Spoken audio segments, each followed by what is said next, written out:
आखिरी मिनट तक बीजेपी के बड़े नेता हमारे नेताओं के संपर्क में थे कि बिल को समर्थन करें। बड़े नेता दिल्ली से, महाराष्ट्र से। नहीं तो जरूरत क्या कि देवेंद्र फडणवीस जी को ट्वीट करने की।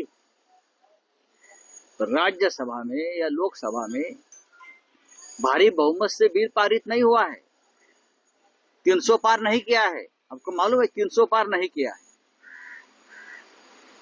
आप चेक कर लीजिए 273 का बहुमत है और कितने वोट मिले हैं। हमारे कुछ मेंबर्स जो बीमार है, कुछ बाहर रहे, अगर वो होते तो और हमारा आंकड़ा बढ़ जाता।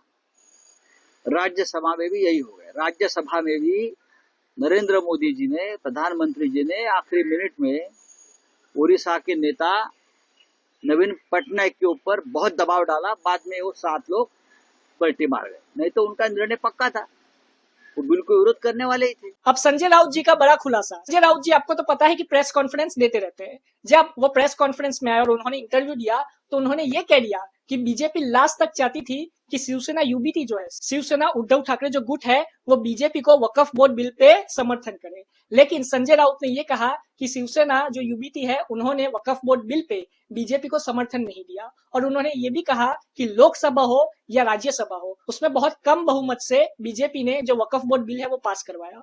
मैं बता दूं कि 290 प्लस की मेजोरिटी है बीजेपी के पास, लेकिन जब वोटिंग हुई तो 290 के अंडर वोट पड़े बीजेपी को वक्फ बोर्ड बिल पे, और जो अपोजिशन है उसको 230 प्लस वोट्स पड़े। लेकिन जो एनडीए गवर्नमेंट है बीजेपी की, उसको ज्यादा वोट पड़े। यही वजह है कि लोकसभा में बिल पास हो गया। वैसे ही सेम चीज राज्यसभा में हुई। ओडिशा में बीजेडी को जब से हराया है बीजेपी ने, तब से बीजेडी और बीजेपी जो है वो एक दूसरे के विरोध में, मतलब जो नवीन पटनायक की बीजू जनता दल पार्टी है वो।